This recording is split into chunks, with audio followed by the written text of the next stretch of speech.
Καλησπέρα. Καλώς ήρθατε σε ακόμη ένα επεισόδιο Offside Stories με την υποστήριξη της Domitech Real Estate, που βοηθά διεθνείς αγοραστές και επενδυτές να βρουν premium ακίνητα στην Ελλάδα με ασφάλεια και πλήρη καθοδήγηση. Περισσότερα στο domitech.ltd.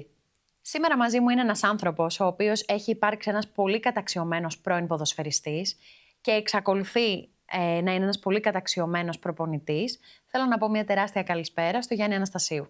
Καλώς σε βρήκα. Χαίρομαι πολύ που καταφέραμε να βρούμε λίγο ελεύθερο χρόνο. Ναι, συντονιστήκαμε. Ναι, γιατί η αλήθεια είναι ότι και εσύ έχεις ένα full πρόγραμμα και είναι τώρα και η περίοδος των διακοπών, σε εισαγωγικά, όσο έχετε και εσείς διακοπές. Κατά κάποιο τρόπο, ναι. Ναι. Οπότε ευχαριστώ πολύ που μας αφιερώνεις λίγο χρόνο να τα πούμε. Το είχα υποσχεθεί και όταν υπόσχομαι κάτι, δυστυχώς κρατάω το λόγο μου. Λοιπόν, Γιάννη, σκεφτόμουν, επειδή είσαι ένας άνθρωπος ο οποίος έχει ζήσει στο χώρο του ποδοσφαίρου και σαν παίχτης και σαν προπονητής, θέλω να μου πεις το κομμάτι της απόστασης από την οικογένεια και από τους οικείους. Ένιωσες ότι σε δυσκολεύει πιο πολύ σαν παίχτης που ήσουν και νεότερος και ενδεχομένως μπορεί να ήσουν και λίγο πιο ευαίσθητος, ή σαν προπονητής που επειδή είχες και τα παιδιά υπήρχε ένα δέσιμο το οποίο είναι ανυπέρβλητο? Εντάξει, το κομμάτι της απόστασης σαν ποδοσφαιριστής δεν μπορείς να πεις ότι υπάρχει, γιατί ουσιαστικά είμαστε όλοι μαζί. Το μεγαλύτερο πρόβλημα είναι όταν ξεκινάς την προπονητική, γιατί εκεί έρχεσαν να μεγαλώνουν τα παιδιά. Η προπονητική είναι ένα επάγγελμα το οποίο δεν σου δίνει καμία σταθερότητα. Δεν ξέρεις, θα πας κάπου να δουλέψεις, δεν ξέρεις, υπογράψεις ένα συμβόλαιο, μπορεί να είναι για 2 χρόνια, για 3 χρόνια, για 1 χρόνο, και μπορεί να καθίσεις 2 μήνες, 3 μήνες. Οπότε δεν σου εγγυάται κανείς ότι θα πας και θα μείνεις το διάστημα του συμβολέου σου. Οπότε αυτό από τη στιγμή που τα παιδιά μεγαλώναν, και στην ουσία για μένα, στο ξεκίνημα της πρώτης μου δουλειάς του 2013, σαν πρώτος προπονητής στον Παναθηναϊκό, ήταν εκεί ξεκίνησε και στην ουσία η απόσταση, να δημιουργείται απόσταση με τα παιδιά, που εγώ βρισκόμουν στην Αθήνα και τα παιδιά ήταν στο Άμστερνταμ, γιατί ήταν η εφηβεία, 13 η κόρη, 11 ο γιος, δεν θέλαν να επιστρέψουν στην Ελλάδα και ουσιαστικά με τα δεδομένα τότε, γιατί ήταν η πρώτη μου δουλειά σε ένα μεγάλο κλαμπ, με δύσκολες συνθήκες μένω ο Παναθηναϊκός, φάνταζε πιο εφικτό ότι εγώ μπορεί σε 3 μήνες, 4 μήνες να έχω φύγει από τον Παναθηναϊκό. Άρα έχεις όλη την ευθύνη πάνω σου. Σίγουρα, και το κυριότερο ήταν ότι ήταν δύσκολη η εποχή εκείνη στον Παναθηναϊκό, γιατί δεν υπήρχαν αρκετά χρήματα. Και πάντα το ρίσκο είναι μεγάλο, ειδικά όταν είσαι σε ένα τόσο μεγάλο κλαμπ, και πόσο μάλλον στην Ελλάδα που ξέρουμε σαν χώρα πώς λειτουργεί. Αλλά έμεινα 2,5 χρόνια στον Παναθηναϊκό, που ήταν αρκετό διάστημα, θα έλεγα, να είσαι μακριά από την οικογένεια. Από ένα σημείο και μετά, όσο τα παιδιά μεγαλώνουν, βέβαια, είναι και λίγο δύσκολο. Εύκολο, ανάλογα πώς θες να το πεις. Απλά είναι ότι πολλές φορές, γιατί πήγαινα βρισκόμουν στο σπίτι στην Ολλανδία, στα ρεπό μου, ή στις μέρες που είχα χρόνο να ταξιδέψω. Και πολλές φορές αντιλαμβανόμουν τα παιδιά, δεν ήταν τα παιδιά, γιατί είχαν τη ρουτίνα τους, είχαν το σχολείο τους, το μεσημέρι γυρίζαν σπίτι, τρώγανε, πηγαίναν μετά να κάνουν τις εργασίες τους, και ουσιαστικά το βράδυ που κατεβαίνα για ένα σνακ, κάτι να πάρω ένα σνακ, και αντάλλασε μια κουβέντα που μπορεί να είναι 10 λεπτά, 1 τέταρτο. Και στην ουσία δεν είχες πολύ χρόνο. Απλά ήταν η αίσθηση ότι είσαι μέσα στο σπίτι, ο μπαμπάς είναι μέσα στο σπίτι, τα παιδιά είναι μέσα στο σπίτι. Αυτή ήταν η αίσθηση, γιατί είχαν τους φίλους τους, είχαν τις παρέες τους. Και από ένα σημείο και μετά έγινε συνήθεια, και ήταν αποδοχή, θα έλεγα, της κατάστασης, δεδομένου ότι αυτό που τόνισα τότε στα παιδιά μου, τους είπα ότι για να θέλετε να είστε εδώ που είστε σαν σχολείο, να είστε με τους φίλους σας, με τις παρέες σας, να είστε στο Άμστερνταμ, στο σχολείο που πηγαίνετε, θα πρέπει να στερηθείτε κάποια πράγματα. Και πάντα στη ζωή στερείσαι κάτι για να κερδίσεις κάτι άλλο. Πάντα δεν μπορείς να τα έχεις όλα όπως θες. Οπότε αντιλήφθηκα από νεαρή ηλικία ότι στη ζωή δεν είναι τα πράγματα εύκολα. Μερικές φορές χρειάζεται να στερηθείς πράγματα. Την προηγούμενη περίπτωση ήταν να μην έχουν την εικόνα του μπαμπά κάθε μέρα μες στο σπίτι. Αλλά ουσιαστικά ήταν θα έλεγα, μια κουβέντα που τα ορίμασε και τα έκανε να δουν ίσως και να αντιληφθούν τη ζωή ίσως και διαφορετικά. Ξέρεις, είπες πριν ότι ήσουν μέσα στο σπίτι σαν παρουσία, αλλά και αυτά είχαν το πρόγραμμά τους, τη ρουτίνα τους, και ενδεχομένως ο ελεύθερος χρόνος που θα υπήρχε θα ήταν το βράδυ για να τα δεις λίγο. Παρ' όλα αυτά, εγώ αισθάνομαι ότι Ρε παιδί μου, δημιουργεί μια ασφάλεια η παρουσία του μπαμπά μες στο σπίτι. Και ας ξέρεις ότι τώρα θα βγω με τους φίλους μου, τώρα θα κάνω τις δραστηριότητές μου, μόνο που ξέρεις ότι ο μπαμπάς είναι στο σπίτι και είναι εκεί, νομίζω ότι πραγματικά αλλάζει την ψυχολογία του παιδιού. Άσχετα αν ο χρόνος που θα κάτσουν να σε δούνε ή ο ελεύθερος χρόνος που μπορεί να βρούνε λόγω όλων αυτών των υποχρεώσεων θα είναι λίγος. Εγώ ήθελα να σε ρωτήσω, όλο αυτό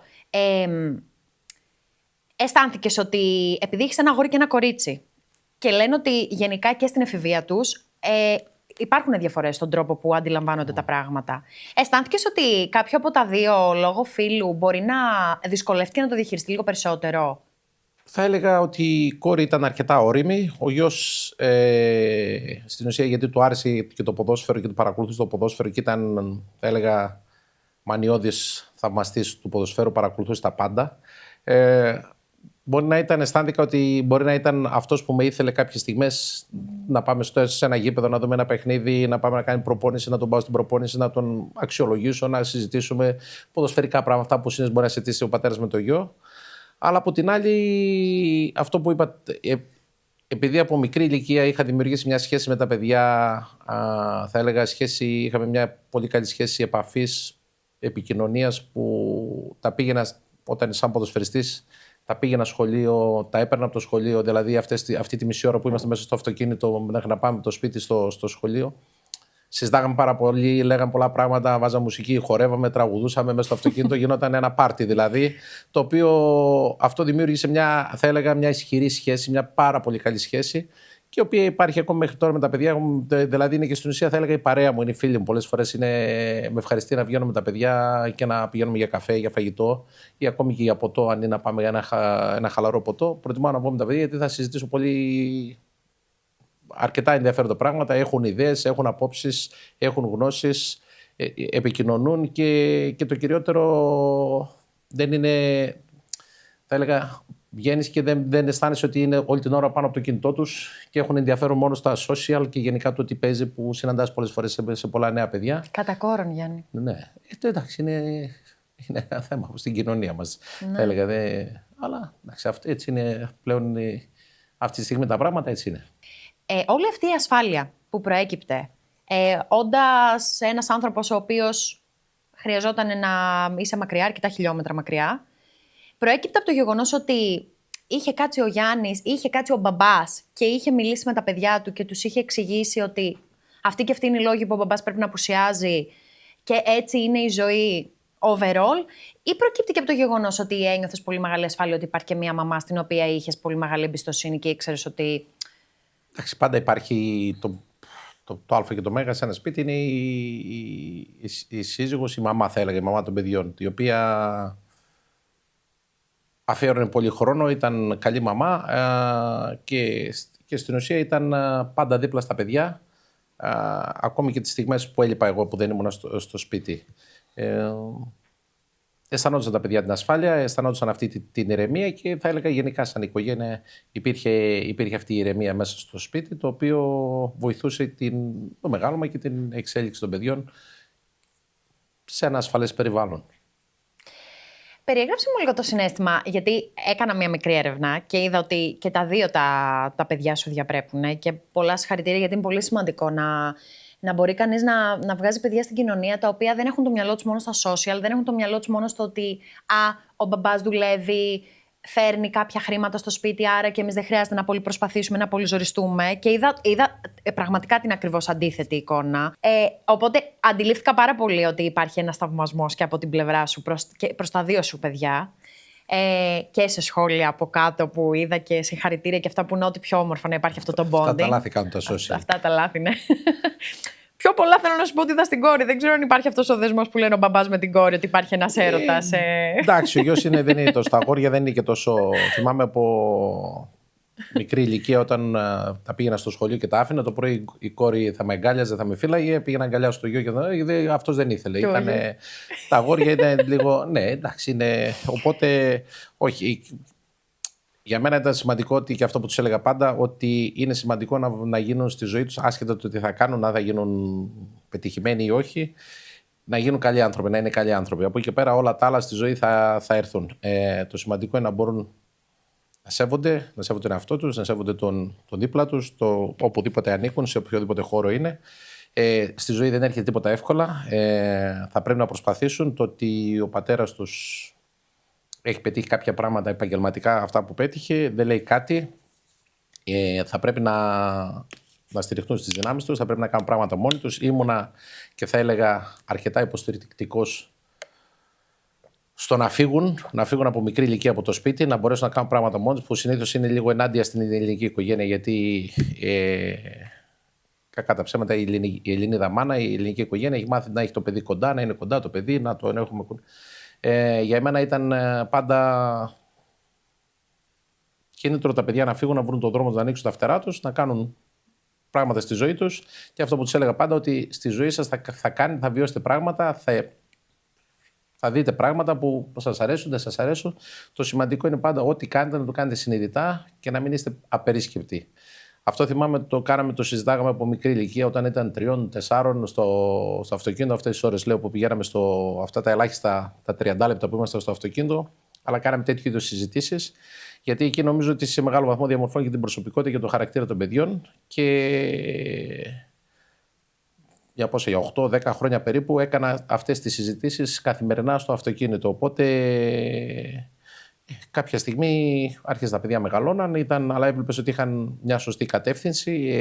Ήταν παιδιά που για την ηλικία τους ήταν αρκετά όρημα, αλλά και το κυριότερο, ήταν καλά παιδιά. Για μένα, αυτό που έλεγα πάντα, ήταν το πιο σημαντικό, ήταν καλά παιδιά. Έχουν ζήσει σε αρκετά μέρη του κόσμου και έχουν πετύχει πράγματα για τα δικά τους δεδομένα. Αυτό που βάλαν σαν στόχο, γιατί ήταν και στην κόρη όταν πήγε στην Αμερική να σπουδάσει, που έφυγε 18 χρονών από το σπίτι και δεν ήταν εύκολο. Και θυμάμαι τότε ένας φίλος στη Νέα Υόρκη, αστυνομικός, που ήταν τις πρώτες μέρες που πήγε να την δει λίγο, να της δώσει μια κατεύθυνση σε κάποια πράγματα και μίλησε μαζί της. Το είχες κυκλώσει το θέμα, έτσι. Εντάξει, έτυχε. Απλά μου είπε ότι το μεγαλύτερο πρόβλημα που έχουμε εμείς στην Αμερική αυτή τη στιγμή εδώ στη Νέα Υόρκη είναι τα ναρκωτικά. Μου λέει είναι μεγάλο πρόβλημα για την νεολαία. Γενικά δεν μπορούμε είναι απίστευτα δηλαδή το τι βλέπουμε καθημερινά. Και όταν βρέθηκε με την Ντόρα και μιλήσανε, μου πήρε τηλέφωνο και μου είπε: μην τη φοβάσαι, είναι η κόρη σου. Και του λέω: εντάξει, δεν ξέρεις ποτέ πώς θα εξελιχθούν τα πράγματα στη ζωή, αλλά μεγάλωσε στο Άμστερνταμ που κάθε γωνία έχει τα coffee shop, τα ναρκωτικά είναι ελεύθερα. Εντάξει, θεωρώ ότι πάντα αν ήθελε να κάνει κάτι θα μπορούσε να το κάνει στο Άμστερνταμ. Μπορεί να το έχει κάνει και να μην το ξέρω. Δεν είναι κάτι, λέω. Το σημαντικό είναι για μένα, του λέω, να είναι. Ήρθε με ένα στόχο και θα πρέπει να συγκεντρωθεί στο να πετύχει το στόχο της. Και πραγματικά τα κατάφερε και τελείωσε με άριστα, δηλαδή και το bachelor που έκανε στο New York University και το μεταπτυχιακό της που έκανε στο Columbia. Όπως και ο μικρός που και αυτός δεν ήθελε να πάει τόσο Αμερική στο bachelor, προτίμησε να κάνει στο Άμστερνταμ, να συνεχίσει εκεί τις σπουδές του.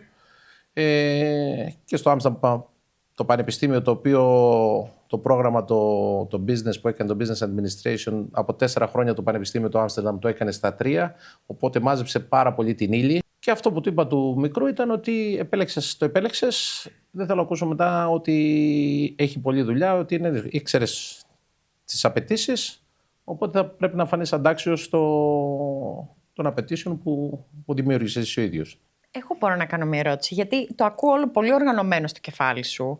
Το ακούω πολύ κατασταλαγμένο και ότι έχει γίνει μια προεργασία από τα παιδικά τους χρόνια και με την επικοινωνία τους μαζί σου. Τα ακούω όλα αυτά. Αλλά στο τέλος της ημέρας, όταν φεύγανε και ήταν τόσα πολλά χιλιόμετρα μακριά, ήσουν έτσι ψύχρεμος όσο μου τα περιγράφεις τώρα? Εντάξει, εμένα με ρωτήσεις, ναι, ήμουν ψύχρεμος. Ήταν σίγουρα συγκίνηση για την κόρη, ειδικά όταν έφυγε 18, γιατί ο γιος έφυγε πιο μετά, ήταν πιο όριμος, θα έλεγα. Αλλά ναι, υπήρχε τότε, θα έλεγα, κατά κάποιο τρόπο η συγκίνηση και η περηφάνεια μεν, αλλά και από την άλλη πάει σε κάτι άγνωστο, το οποίο θα είναι μακριά. Ναι, από την πλευρά της μαμάς υπήρχε γκρίνια, κλάμα, το παιδί που πήγε το παιδί. Πες μου κάτι άλλο, πώς είναι να εισπράττεις αντίστοιχα, ανάποδα βασικά, τον ίδιο θαυμασμό και από τα παιδιά? Γιατί όταν έχουμε έναν μπαμπά ο οποίος έχει υπάρξει πολύ πετυχημένος και σαν ποδοσφαιριστής και μετέπειτα στην προπονητική του καριέρα, σίγουρα όλη αυτή την περηφάνεια που νιώθεις εσύ και για τα δυο στα παιδιά, την νιώθουν και εκείνοι αντίστοιχα για τον μπαμπά τους και για αυτά που καταφέρνει. Πώς το εισπράττεις αυτό και πώς σου το επικοινωνούνε? Εντάξει, είναι όμορφο. Είναι όμορφο γιατί θα έλεγα κάνεις κάποιο επάγγελμα το οποίο έχει άμεση αναγνώριση από τον κόσμο και το οποίο είναι πολλές φορές όμως είναι πάρα πολύ λεπτό. Κρίνεται στις λεπτομέρειες. Το οποίο μπορεί να είναι αυτό που λέμε δοκάρι μέσα και είσαι ο καλύτερος προπονητής, ο καλύτερος ποδοσφαιριστής και δοκάρι και έξω και είσαι ο χειρότερος. Και πολλές φορές είναι πολύ λίγο δύσκολο αυτό το πράγμα να το καθορίσει εσύ, γιατί δεν εξαρτάται τόσο πολύ από σένα, εξαρτάται ειδικά σαν προπονητής, εξαρτάται από άλλους. Αυτό που του λέω στα παιδιά είναι όλοι κάνουν μια δουλειά. Εγώ αυτό που τους λέω πάντα, όλοι κάνουν μια δουλειά. Ο κάθε ένας στο κομμάτι του, στο είδος του. Σίγουρα είναι ευλογία να κάνεις κάτι που στην ουσία είναι ένα χόμπι και στην ουσία να το ξεκινήσεις σαν ποδοσφαιριστής και να παραμείνεις στον χώρο και να κάνεις πράγματα, να πετύχεις πράγματα. Αλλά δεν είναι αυτό ο σκοπός και δεν είναι κάτι, δηλαδή ξέρεις ότι. Γιατί αυτό που λέω στα παιδιά, πολλές φορές σήμερα θα σε αποθεώνουν και την επόμενη μέρα θα σε βρίζουν. Οπότε είναι ο χώρος τέτοιος. Είναι έτσι δηλαδή τα πράγματα. Οπότε τους έχω προετοιμάσει για αυτό το κομμάτι. Δηλαδή ότι αν δείτε τη μία Κυριακή να σε αποθεώνουν και να γράφουν αποθεωτικά σχόλια και να διθύραμβους και την επόμενη αγωνιστική να γράφουν, ξέρεις, να σε ταπεινώ και στην ουσία να σε υποτιμάνε και να σε μηδενίζουν. Είναι κάτι που είναι ο χώρος και είναι κάτι που θα πρέπει να από τη στιγμή που μεγαλώνετε και αντιλαμβάνεστε πράγματα και διαβάζετε. Γιατί διαβάζουν, δεν είναι ότι δεν διαβάζουν. Και θέλουν δηλαδή για τον μπαμπά του να δουν πράγματα. Και αυτό που του έχω πει πολλές φορές: μην διαβάζετε, μην ασχολείστε, μην κάνετε τίποτα. Δηλαδή, μην βάζετε τον εαυτό σε αυτή τη διαδικασία, γιατί πολλές φορές θα επηρεάζει και την ψυχική σας διάθεση. Υπήρξε στιγμή σε όλα αυτά τα χρόνια της δικής σου καριέρας που αντιμετώπισες σχόλια, άρθρα, κριτικές, τα οποία ήταν. Όχι ότι καλύτερο τέλος πάντων θα μπορούσε να υποθεί και να επηρέασαν με έναν τρόπο τα παιδιά σου. Δηλαδή να είδες ότι είτε η κόρη σου είτε ο γιος σου στεναχωρήθηκαν. Τον μπαμπά είδα, γράψαν αυτό, είπαν αυτό για σένα. Ναι, σίγουρα υπήρξαν. Ναι. Όταν μεγαλώσαν και αρχίσαν να αντιλαμβάνονται λίγο κάποια πράγματα, υπήρξαν. Ναι. Αλλά όχι πάλι αυτό, τους είπα: μην το αφήνετε να σας επηρεάσει, γιατί είναι εντάξει. Είναι σήμερα, είναι κάτι που την επόμενη εβδομάδα θα κερδίσεις και θα ξεχαστεί και θα είσαι. Δυστυχώς είναι έτσι. Δεν είναι κάτι που μπορείς να το ελέγξεις. Και για μένα αυτό που τους λέω πάντα: μην διαβάζετε. Μην βάζετε τον εαυτό σας σε αυτό το τρυπάκι να διαβάσετε. Γιατί πάντα όταν μπαίνεις στη διαδικασία να κάτσεις να ασχοληθείς να διαβάσεις, θα δεις πολλά πράγματα, γιατί δεν είναι εύκολο να είσαι αποδεκτός από όλους. Δεν είναι εύκολο να είσαι μισητός από όλους. Οπότε πάντα θα υπάρχουν άνθρωποι που θα σε συμπαθούν, κάποιοι που θα διαφορούν, κάποιοι που θα είναι ουδέτεροι. Είναι φυσιολογικό. Οπότε.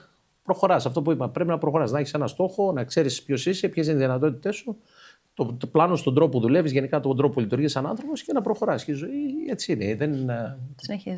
Δεν μπορείς να κοιτάς πίσω. Πες μου κάτι που σε συγκινεί περισσότερο στα παιδιά σου. Εμένα αυτό που με συγκινεί κατά κάποιο είναι ότι όταν βρισκόμαστε, θέλουν. Σου λέει: μπαμπά, κλείσει το τηλέφωνο, μην μιλάς για μισή ώρα, μία ώρα να κάτσουμε εδώ να μιλήσουμε, να πούμε. Και είναι κάτι που βλέπεις, θέλουν πραγματικά δηλαδή να είσαι εξ ολοκλήρου δικός τους για μία ώρα, για 45 λεπτά. Εκεί. Και αυτό είναι κάτι που δηλαδή με χαροποιεί ιδιαίτερα και ταυτόχρονα εντάξει. Είναι και όμορφο, γιατί βλέπεις και αυτά τα παιδιά δεν έχουν να είναι στα social να κοιτάζουν να κάνουν το κινητό τους, αλλά να είναι με τον μπαμπά τους και να μιλάνε και να λένε πράγματα. Λένε ότι για να είσαι πετυχημένος σε αυτό που κάνεις, είτε είναι στο επάγγελμα του ποδοσφαιριστή, είτε αργότερα του προπονητή, πρέπει να υπάρχει και λίγος εγωισμός στο χαρακτήρα. Ναι. Θέλω να σε ρωτήσω, σταματώντας την καριέρα του ποδοσφαιριστή και έχοντας αποφασίσει ότι εγώ θα πάω να κάνω τα διπλώματα της προπονητικής και να ασχοληθώ με αυτό, υπήρξε στιγμή που φοβήθηκες, παύλα αγχώθηκες, ότι κι αν η καριέρα μου σαν προπονητής δεν είναι αντάξια αυτής που έκανα σαν ποδοσφαιριστής? Δηλαδή σου πέρασε ποτέ από το μυαλό ότι επειδή έχω υπάρξει καλός ποδοσφαιριστής, κι αν δεν μου βγει του προπονητή, που μπορεί να μην σου βγει, να έχεις τις ικανότητες, ναι, και να μην πάρεις ποτέ τις ευκαιρίες, να υπάρχει κατευθυνόμενο από πίσω κάτι το οποίο δεν σε αφήνει να αναδειχθείς? Δεν υπήρξε ποτέ αυτό? Γιατί προσπαθώ να μπω λίγο στα παπούτσια σου για να καταλάβω λίγο, ξέρεις, την όλη πορεία, και εγώ μπορεί να το σκεφτόμουν ότι κι άμα δεν μου βγει και σπηλωθεί με έναν τρόπο και η καριέρα που έχω κάνει μέχρι τώρα σαν ποδοσφαιριστής.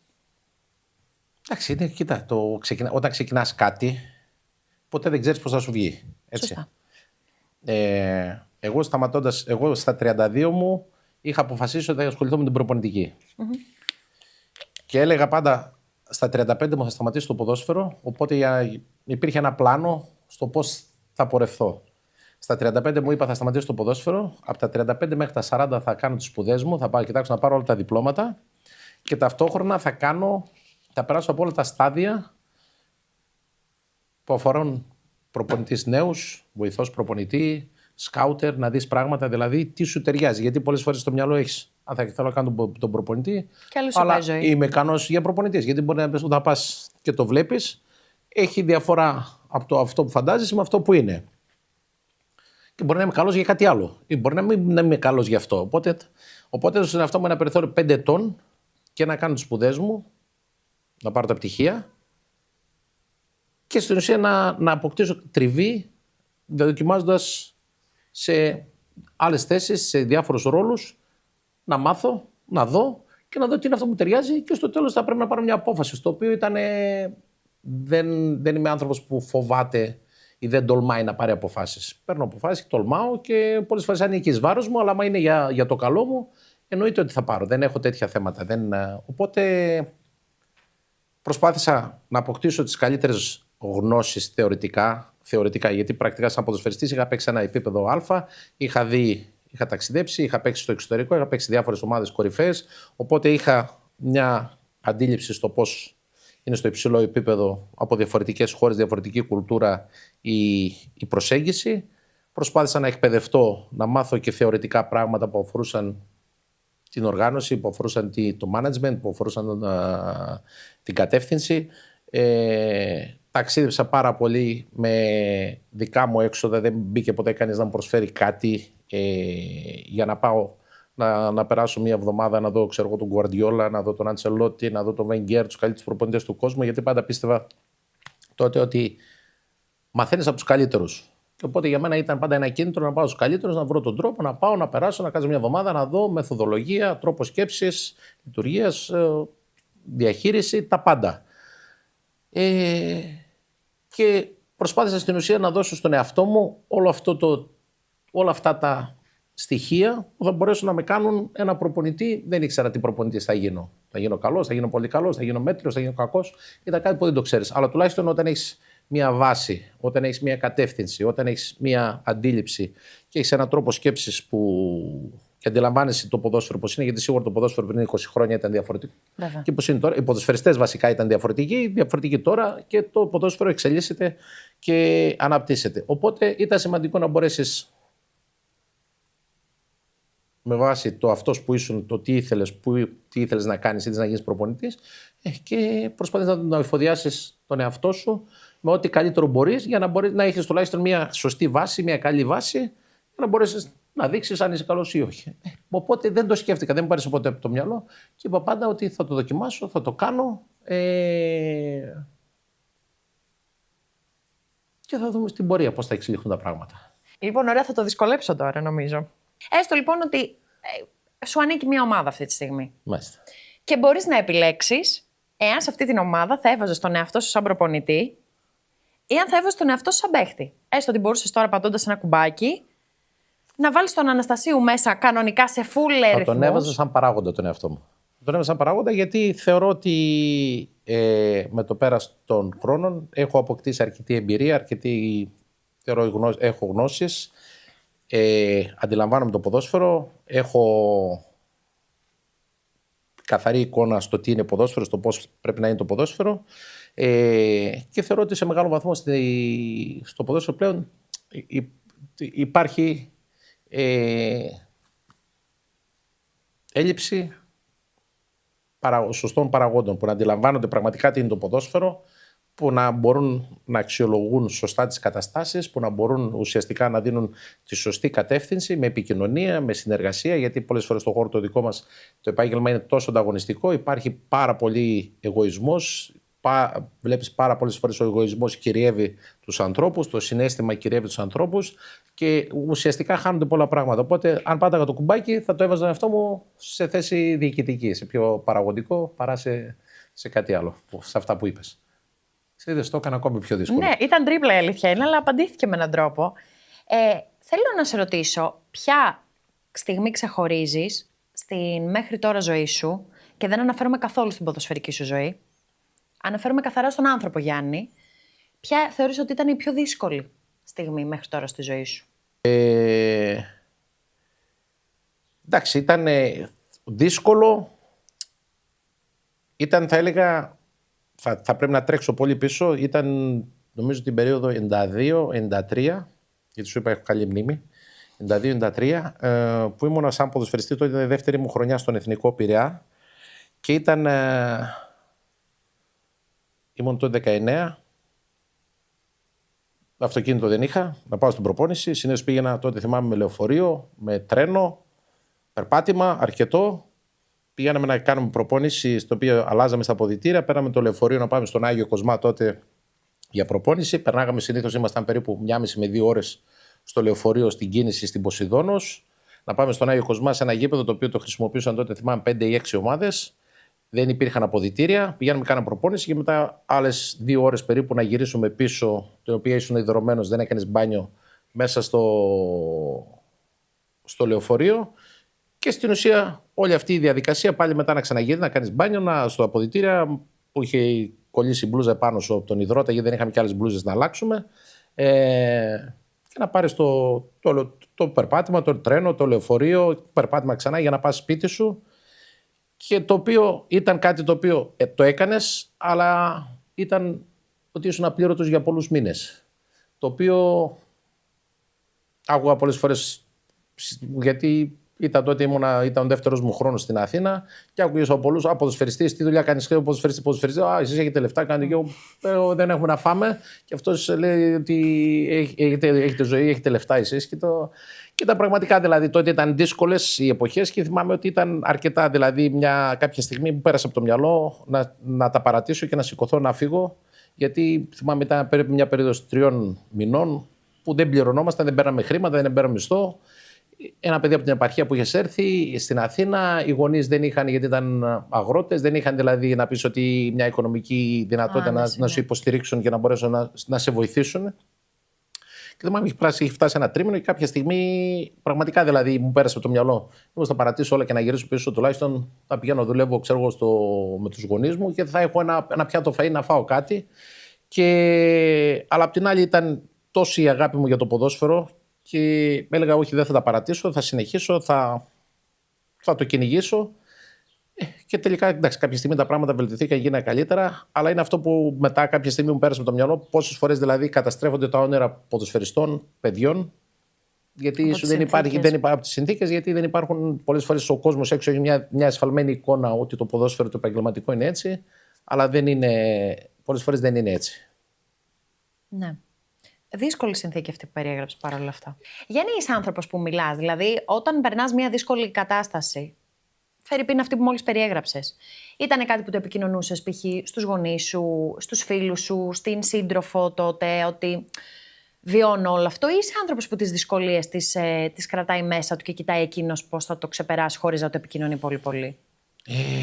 Καταρχήν, εντάξει, δεν υπάρχει λόγος να φορτώνω τους γύρω μου με τα δικά μου προβλήματα. Γιατί λίγο πολύ ο καθένας έχει τα δικά του προβλήματα. Οπότε για μένα πάντα είμαι άνθρωπος που τα κρατάω μέσα μου και προσπαθώ μόνος μου να βρω λύσεις. Διαχειρίζομαι το οτιδήποτε είναι και προσπαθώ πάντα να βρω λύσεις. Αυτό να μπορείς να έχεις την ηρεμία, το στένος, να μπορείς να πάρεις τις σωστές αποφάσεις και να προχωρήσεις. Αλλά σίγουρα όχι, δεν τα μοιράζομαι αυτά. Είναι κάτι προσωπικά και είναι καθαρά θέματα δικά μου. Πήρα κάποιες αποφάσεις, έκανα κάποιες επιλογές και στην ουσία δεν υπάρχει λόγος ο καθένας δίπλα να ξέρει και στην ουσία να έρθει να κάτσει να πιει ένα καφέ μαζί μου και εγώ να είμαι 1 ώρα να πίνουμε καφέ και στην ουσία να τον γεμίσει προβλήματα. Να το γεμίσει τα προβλήματά μου και θα φύγει ο άνθρωπος και θα πει: τι έκανα να πιω ένα καφέ ή πήγα να κάνω μια κουβέντα και φεύγω ψυχοπλακωμένος και θα πάθω κατάθλιψη με όλα αυτά που ακούω. Ποιος άνθρωπος πιστεύεις ότι σε ξέρει καλύτερα από όλους? Εντάξει, θεωρώ σε μεγάλο βαθμό στο Γιάννη την περίοδο τα παιδιά. Τα παιδιά, Τα παιδιά. Έχουν περάσει πάρα πολλά μαζί. Αυτό που σου είπα, πάρα πολλές κουβέντες, πάρα πολλές συζητήσεις. Γνωρίζουν πάρα πολλά πράγματα. Και το κυριότερο είναι πολλές φορές που μου λένε και τα δύο: μπαμπά, σήμερα, μάλλον αύριο, θα πάμε για καφέ ή για φαγητό, θα καθίσουμε 1 ώρα, 1,5, θα κλείσεις το κινητό σου, θα γράψεις 3 πράγματα που θες να συζητήσουμε και εμείς έχουμε 3 πράγματα και θα κάνουμε μια κουβέντα επάνω που αφορά το επάγγελμα που κάνεις ή αυτό που θα κάνουμε εμείς. Και ποια θα είναι η κατεύθυνση, ποια είναι τα 3 βήματα. Οπότε μου εντριγκάνουν συνέχεια το μυαλό, προσπαθούν συνέχεια να με κρατάνε σε εγρήγορση και εγώ αυτούς. Και είναι κάτι τρομερό ενδιαφέρον. Του συζητάς, δηλαδή έστω ότι όταν είσαι ελεύθερος και μπορεί να έρθουν 1-2 προτάσεις από διαφορετικές ομάδες και αυτά, θα μπει στη διαδικασία να συζητήσεις μαζί τους ότι έχουν έρθει αυτές οι 2 προτάσεις, η μεν έχει αυτά τα καλά, η δε έχει αυτά, να ακούς τη γνώμη τους ότι ποια ομάδα μπορεί σίγουρα, να... 100%. Έχουν οριμότητα, αυτό σου είπα, είναι σημαντικό, έχουν οριμότητα και δεν ενθουσιάζονται. Αλλά και απ' την άλλη είμαι και εγώ έτσι σαν άνθρωπος, γιατί τελειώντας την ιστορία, ας πούμε, τον εθνικό, αυτό που έλεγα πριν, έχοντας περάσει από τον εθνικό 5 χρόνια τα οποία ήταν τρομερά σαν πλευράς εμπειρίας, αλλά σίγουρα δεν ήταν εύκολα, με πολλές δυσκολίες. Φτάνοντας στο τέλος του συμβολαίου, είχα μια πρόταση η οποία ήταν τότε από τον... Έχω 3 προτάσεις βασικά. Ήμουν 23. Πρόταση από Όφη, έχω πρόταση από ΠΑΟΚ και πρόταση από Ξάνθη. Και στην ουσία η πρόταση του ΠΑΟΚ ήταν 5 φορές πιο πάνω από ό,τι δίνανε οι άλλοι 2. Και τότε μιλώντας με τους συγγενείς, φίλους, οικογένεια, τους γονείς μου, τα αδέρφια, όλοι μου προτρέψαν να πάω στον ΠΑΟΚ. Εμένα η επιλογή μου ήταν να πάω στον Όφη. Ήμουν ο μόνος δηλαδή που πήγα εντελώς κόντρα σε όλους. Γιατί έβλεπα και προσπαθούσα να δω λίγο μακριά και δεν κοίταζα το τώρα. Και θεωρούσα ότι ο Όφη με τον Γκέραρτ τότε στο τιμόνι του θα μου έδινε πολλά περισσότερα πράγματα μελλοντικά. Και ήταν μια επιλογή που δεν τη μετάνιωσα. Πραγματικά δηλαδή. Γιατί για ένα παιδί 23 ετών που είχε έρθει από την επαρχία, που βιώσει πολλές δύσκολες καταστάσεις στον εθνικό τότε στην Αθήνα και να φτάσει σε ένα σημείο στα 23 σου να έχεις την πρόταση που μπορεί να αλλάξει τη ζωή σου οικονομικά από τον ΠΑΟΚ και στην ουσία να μην επιλέγεις αυτή, να επιλέγεις μια πολύ 5 φορές πιο χαμηλή πρόταση για να πας στον Όφη, γιατί κοιτάζεις πιο μακριά, έδειχνε την ωριμότητα και τον τρόπο σκέψης σου από τότε και το πώς παίρνεις αποφάσεις. Ναι. Ποιο θεωρείς ότι είναι το μεγαλύτερο μειονέκτημα του Γιάννη? Θα έχει ένα. Το ότι είμαι αρκετά καλός. Δηλαδή, ναι, και μερικές φορές ίσως αφιερώνω περισσότερο χρόνο για πράγματα που δεν θα έπρεπε. Και είναι κάτι που θεωρείς ότι το έχεις μετριάσει σε έναν βαθμό ή εξακολουθεί να είναι... Εντάξει, το έχω μετριάσει, έχω προσπαθήσει Γιατί σε φθείρει ή γιατί κατάλαβες ότι δεν εκτιμάται αυτό από τους γύρω σου? Το δεύτερο. Ωραία. Λοιπόν, για να μπορέσεις να φύγεις από αυτή την εκπομπή, η τελευταία ερώτηση, η οποία πρέπει να απαντηθεί, δεν γίνεται αλλιώς, θέλω να ξέρεις. Μιας που δεν είπαμε σχεδόν τίποτα για το ποδόσφαιρο, είδες, εγώ κράτησα το λόγο μου, οι ερωτήσεις αφορούσαν καθαρά το ανθρώπινο κομμάτι. Θέλω λοιπόν, σαν απόϊχο, να μοιραστείς μαζί μας μία ποδοσφαιρική στιγμή, την οποία δεν έχεις μοιραστεί μέχρι τώρα. Στον Άγιαξ, στην ΚΑΠΑ 16 του Άγιαξ τότε, και είχαν τα παιδιά, θυμάμαι, είχαν τελειώσει την προπόνηση, είχαν το φαγητό, ήταν η μέρα του γενεθλίου μου, είχα γενέθλια. Και μετά έπρεπε να πάνε στην αίθουσα για να κάνουν τη μελέτη τους, το διάβασμα. Και αφού τελειώνει το φαγητό, μιλάω με τη δασκάλα τους, λέω είναι εντάξει, όλα οκ, ναι, ωραία. Πάω, γιατί είχε έναν άλλο αγώνα, έπαιζε μια άλλη ομάδα του Άγιαξ τότε. Λέω πάω να δω το πρώτο ημίχρονο και στο ημίχρονο θα έρθω να δω πώς πάνε τα πράγματα μέσα στην τάξη. Γιατί ουσιαστικά έχει περάσει κάποιος χρόνος, οπότε υπήρχε μια ρουτίνα. Και με το που βγαίνω έξω να δω το παιχνίδι, περνάει κανένα τέταρτο και με παίρνει η δασκάλα τηλέφωνο και μου λέει πού είναι οι ποδοσφαιριστές. Και λέω πού είναι, αφού ήταν στο εστιατόριο και μετά έρχονται στην αίθουσα. Και μου λέει είμαι στην αίθουσα, περιμένω, δεν θα έπρεπε να είναι εδώ και 10 λεπτά μέσα και δεν υπάρχει κανείς. Φεύγω από το παιχνίδι, πάω, μένω στην αίθουσα, κανείς. Πού είναι, πηγαίνω στο εστιατόριο, πηγαίνω στην αίθουσα που κάναν τα meeting, πουθενά, δεν υπήρχε πουθενά ποδοσφαιριστές. Ρωτάω κάποιους, άλλους προπονητές, δεν μπορούσε κανείς να μου δώσει μια απάντηση. Και πραγματικά δηλαδή ήταν λίγο περίεργο όλο το σκηνικό. Και ξαφνικά εκεί που γυρίζω, κάνω ράνο και καταλήγω να μπω πάλι στο δωμάτιο, στην αίθουσα που κάναν μάθημα τα παιδιά που θα κάναν το homework. Και ήταν σκοτάδι και λέω τι έγινε. Έφυγε δασκάλα. Και ανάβω τα φώτα και ξαφνικά μια τούρτα, χρόνια πολλά και τέτοια στα. Και ήταν δηλαδή, το οποίο ήταν έτσι αστείο, γιατί πώς συνεννοηθήκαν άπαντες. Και με δηλαδή, τη δασκάλα. Και με τη δασκάλα ήταν φοβερό, δηλαδή πραγματικά. Αλλά ήταν έτσι και μια σχέση που είχαμε τα παιδιά, γιατί είναι ο χαρακτήρας μου τέτοιος. Ό,τι και να είναι, το ποδόσφαιρο είναι ανταγωνιστικό, είναι απαιτητικό. Αλλά εγώ κοιτάζω και την ανθρώπινη πλευρά και πάντα όταν ο άλλος αντιλαμβάνεται ότι πραγματικά νοιάζεσαι, ενδιαφέρεσαι, νομίζω ότι με τον τρόπο του το δείχνει ότι σε σέβεται και σε εκτιμάει. Και για μένα ήταν δηλαδή πάρα πολύ όμορφο, αλλά ήταν πολύ αγχωτικό γιατί δεν τους έβρισκα, δεν ήξερα πού πήγαν. Δηλαδή ξαφνικά μια ομάδα, ναι, αλλά είχε πλάκα, ναι. Ήταν πολύ ωραίο. Γιάννη, θέλω να σε ευχαριστήσω που ήρθες και μου έδωσες την ευκαιρία να τα πούμε. Εύχομαι κάθε καλό για τη νέα σεζόν. Σε ευχαριστώ πολύ. Να πάνε όλα έτσι όπως τα έχεις στο μυαλό σου και ακόμα καλύτερα. Και όλα τα καλά και για την οικογένεια. Σε ευχαριστώ πολύ. Και εσύ, κάθε καλό. Ήταν ένα ακόμη επεισόδιο Offside Stories με την υποστήριξη της Domitech Real Estate που βοηθά διεθνείς αγοραστές και επενδυτές να βρουν premium ακίνητα στην Ελλάδα με ασφάλεια και πλήρη καθοδήγηση. Περισσότερα στο domitech.ltd. Να είστε καλά, να περνάτε όμορφα. Τα λέμε στο επόμενο επεισόδιο. Γεια!